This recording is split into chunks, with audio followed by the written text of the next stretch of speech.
안녕하세요. 코레그로입니다. 인산은 식물이 많이 필요로 하는 성분 중 하나임에도 불구하고 흡수율이 매우 저조한 성분입니다. 공급한 비료 중 10에서 20%밖에 흡수하지 못합니다. 토양 pH가 낮으면 철, 알루미늄과 결합, 그리고 토양 pH가 높으면 칼슘과 결합하는데 이를 인산의 불용화 또는 고정화라고 합니다. 물에 용해되지 않기 때문에 식물이 이용하기 어려운 형태가 됩니다. 오늘은 흡수시키기 어려운 인산을 조금이라도 더 효율적으로 공급할 수 있는 방법에 대하여 알아보겠습니다. 우선 간단하게 인산의 역할을 살펴보겠습니다.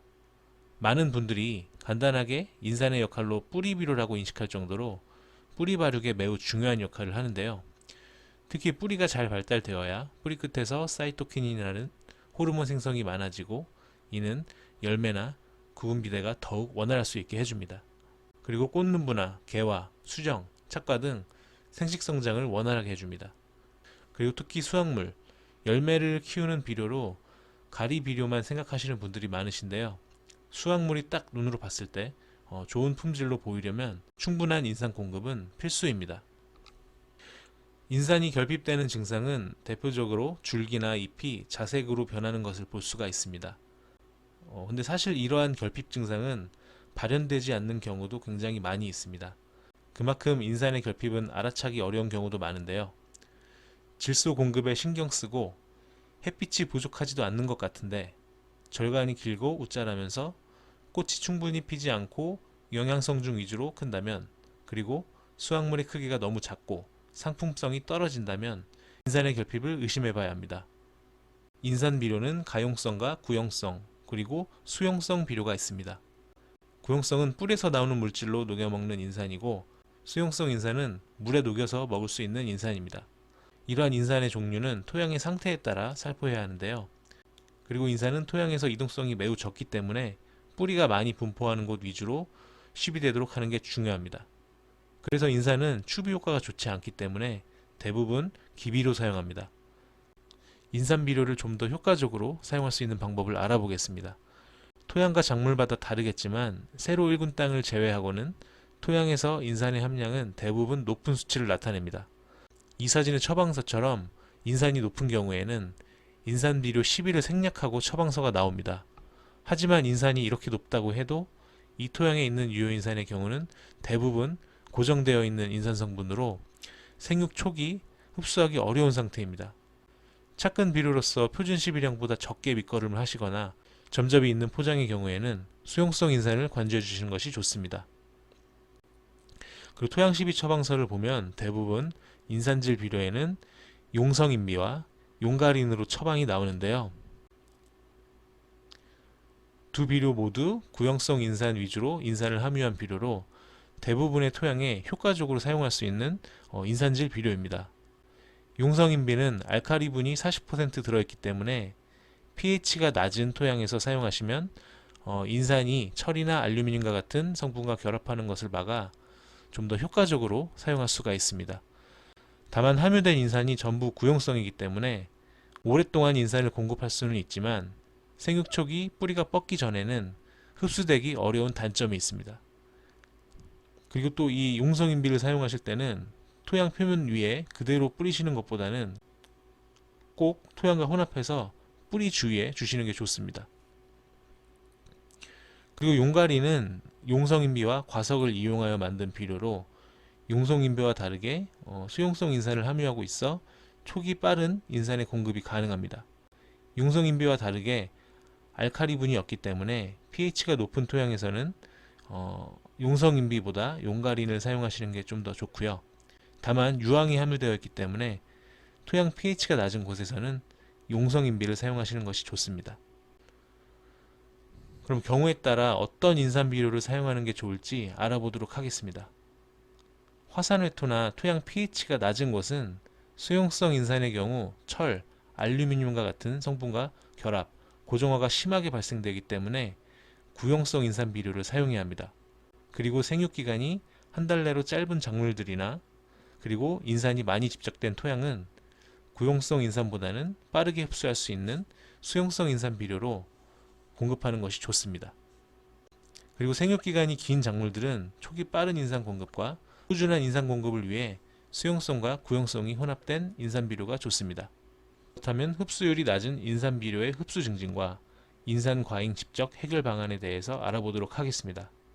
가장 좋은 방법은 역시 시비 처방을 하고 과하게 비료를 시비하지 않는 것이 가장 중요합니다. 그리고 토양의 적정 산도를 유지하는 것이 중요합니다. pH가 너무 높거나 낮으면 인산이 다른 성분과 결합, 고정되는 양이 훨씬 많아지기 때문에 인산의 흡수력이 크게 떨어지고 그만큼 인산이 과하게 집적될 수밖에 없습니다. 그리고 유기물을 많이 공급하면 좋은데요.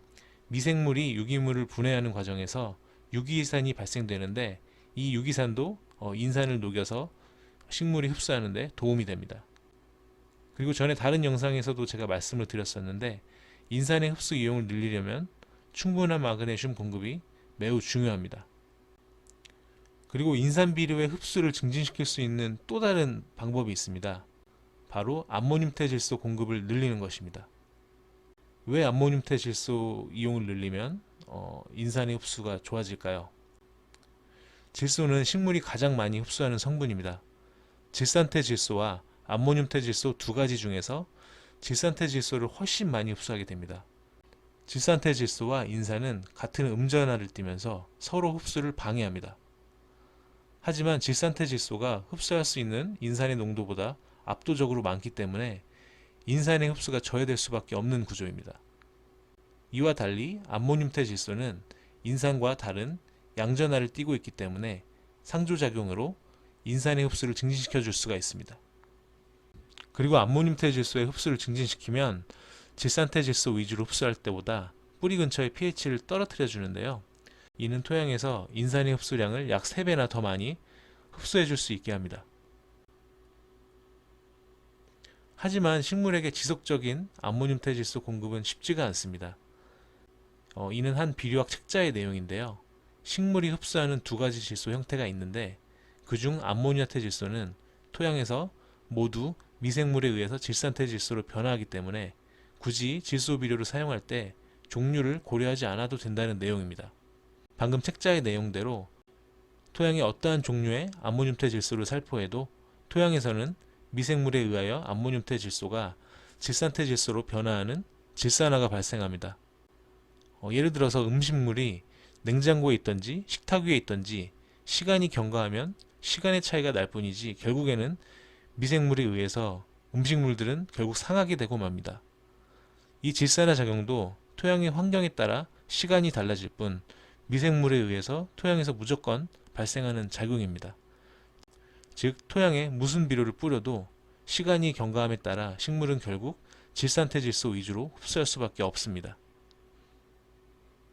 이때 질산화를 억제할 수 있는 비료를 사용하면 암모늄 퇴질소의 공급을 늘려줄 수가 있습니다. 질산화를 억제시켜주면 토양의 암모늄 퇴질소가 질산퇴질소로 변화한 것을 억제할 수가 있습니다. 그래서 식물이 평소보다 암모늄 퇴질소를 더욱 많이 흡수할 수 있도록 해줍니다. 한 실험 사진입니다. 맨 왼쪽은 인산 없이 질산퇴질소를 공급한 거고요. 나머지 3개 처리구는 똑같이 인산을 공급하고 한쪽은 질산퇴질소, 한쪽은 암모늄 퇴질소, 한쪽은 암모늄 퇴질소와 질산화 억제 물질이 들어간 처리구입니다. 맨 왼쪽은 역시 인산이 아예 없기 때문에 아예 정상적인 생육이 불가능했습니다. 그런데 신기하게도 인광석은 공급했지만 질산퇴질소를 공급한 곳은 인산을 충분히 흡수하지 못하고 인산을 무처리한 곳과 비슷한 생육 문제를 보였습니다. 이와 달리 암모늄 퇴질소를 공급한 곳은 인광석으로부터 인산을 흡수하여 정상 생육을 하고 있었으며 질산화를 억제시켜 암모늄 퇴질소를 더욱 오랫동안 공급한 처리구는 생육이 가장 좋았습니다.